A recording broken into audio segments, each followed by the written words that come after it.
We are going to talk about density on this panel. I'm going to bring in the social sustainability side of the discussion, talking about people and where they are in this whole effort to live the 5,000-pound life. I think that my take on density and just kind of, it was great thinking about, working on what are my thoughts about density into 10 minutes. I think that we've really turned the corner on debating about whether or not density is a good thing or not. Low density is not, and I think that a lot of people have really gotten the message, and it's in the psyche of the American public and part of our ethos now. I think we've also turned the corner on understanding that density is not the same thing as urbanism, and I think we got a few things wrong, a few decades back. Maybe that's still happening, but trying to just compact people in without the corresponding urban part, the great life that density is supposed to be bringing to us. Those things are not necessarily in sync, and we need to make sure that they are. So now, it's all about walkable urbanism. That is really what a lot of people are going for, and it's almost become sort of a no-brainer for, as I say, more and more people. I think that we've been spending a lot of time, I'm in the academic world, we've been spending an awful lot of time researching what walkable urbanism means and whether or not it's good for you. And this is actually just a little article that was done on something that I published a few months ago, looking at hundreds of articles just in the past 10 years. Research about whether or not living in a walkable urban place was good for you in terms of social interaction, health, crime levels being lower, all kinds of good stuff. Not even looking at the carbon impacts, but just looking on effects for human beings. And, lo and behold, 98% of these studies say, yeah, it is good for you. It is a good thing. So I'm almost thinking we're turning the corner on whether or not we need to devote so much research to proving whether or not walkable urbanism is a good thing. But here's the really astounding news, I think, to me. This came out, this Pew survey of 10,000 people came out just in the past, I think this summer is when it was released.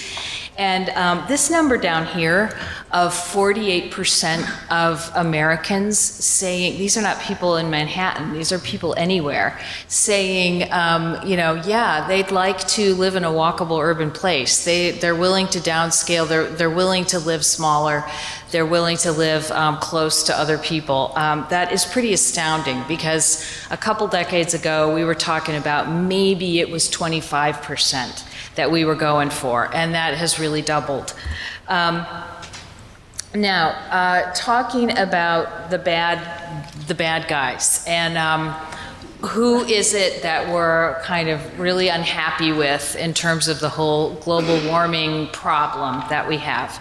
And these guys, okay, they are a big part of the problem, right? But I would say that we're not doing that well in terms of reining in capitalism and the forces of the Koch brothers and how they operate, vis-a-vis another really big culprit in this global warming problem, and that is the lifestyle of the American middle class and the whole sprawl driving kind of operation.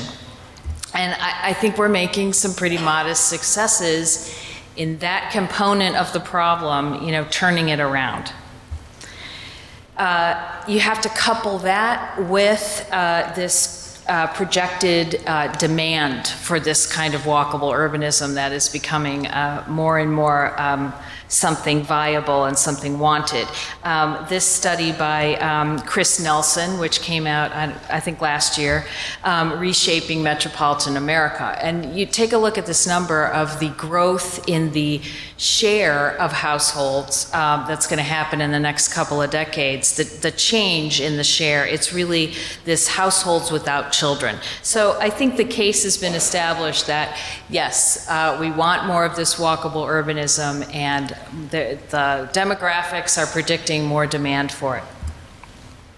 But you know what? If we just look at that walk score figure, and I'm going to use walk score of 80 because that, and I'm assuming everybody knows what walk score is. I think it's a better measure of what we're getting at than just straight density, because I think what we're really trying to get at here is just the walkable part of urbanism.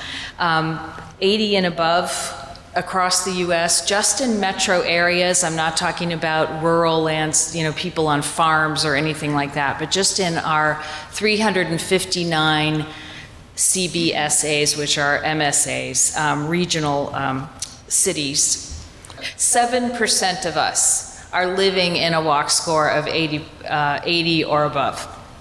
And that's really kind of a very basic sort of thing if you're getting to walkable urbanism. And here's what a walk score of 80 looks like. This is somewhere in Queens. I just took this shot on Google Earth yesterday. Average density there, about 18 dwelling units per acre. That's gross density.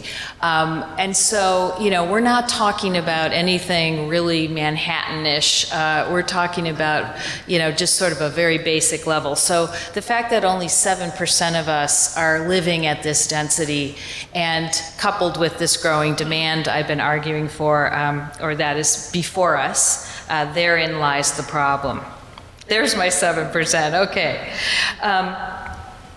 Now, here's what's happening on the price side of this. And I said I was going to talk about the social side of this, because really what I'm getting to here with my main message is supply not meeting demand, and the very huge problem before us of making sure that walkable urbanism is affordable. If you look at, this is housing price quartiles across the whole US, for those neighborhoods that are lower than 7 dwelling units per acre, this is the way the distribution of housing prices goes. Pretty much, you know, even. So you've got the high-end suburbs in here, and you've got, you know, everything else. Here's the way it looks for those neighborhoods that have a walk score of 90 or more. So these are dense neighborhoods, these are walkable, they've got all the good stuff. Most of Manhattan is 90 or more, and you can see what's going on with the price quartiles there. If you look at this with just looking at density, it's even worse. And I picked that 30 plus units per acre based on Vishan's wonderful books, Country of Cities. So yeah, the problem is even worse there. So here's what's happening. It's a problem in New York, of course, but it's even in the Chicago metro region. Here are all the walk scores, and 0 to 100 is the way it works. And you can see that the yellow cross-hatched is where the housing prices are sort of fitting within that histogram, and the most expensive housing is in that top bar. Here's the way it looks for New York, and this is including the burbs. This is not just looking at Manhattan. So what are we going to do about this problem of supply not matching demand in terms of, how are we going to make this a broader kind of thing that accommodating all of this demand, which I think would be a great thing for global sustainability. One thing we could do is really search out those places where you do have still affordable, walkable places. And the Walk Score folks just came out, this was just September 15th, so, very recently, 12 cities where you can live affordably in a walkable neighborhood, and Buffalo is at the top of the list. And it's places like Rochester and, I don't know, obscure places, not totally obscure, but, moving around a little bit would help tremendously. I think getting the word out about being able to live that walkable urban kind of lifestyle that so much of us are wanting, and having it in other places is a good message to get out. But I'll just end with another thing that I think we could look at in other cities like Manhattan, and I'll pick on Chicago actually. And that is to really look at where these walkable neighborhoods are and think about different sorts of strategies. Maybe it's logistics. Maybe this is where I'm tying into the logistics panel. About what we do for these different types of environments to make walkable urbanism more prevalent. Now, remember that 80 walk score kind of environment. I looked at the neighborhoods in Chicago that have 80 or plus walk score, and I looked at whether or not they were affordable. So you see the areas in red there are sort of this inner ring area almost. It depends how you define inner ring suburb. There's very different definitions for that term.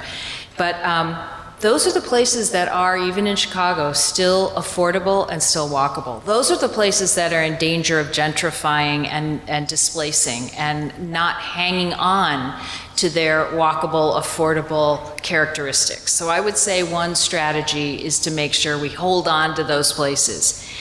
In the places in yellow there that are not affordable but very walkable, I would say those are the places where we need to target subsidies of some sort, subsidized housing, voucher locations, something to kind of hang on to, something that would help us make these places more affordable, at least for some people. And then in the areas that are in that sort of darker blue, not walkable, but affordable, I looked at places within that category that are nevertheless dense.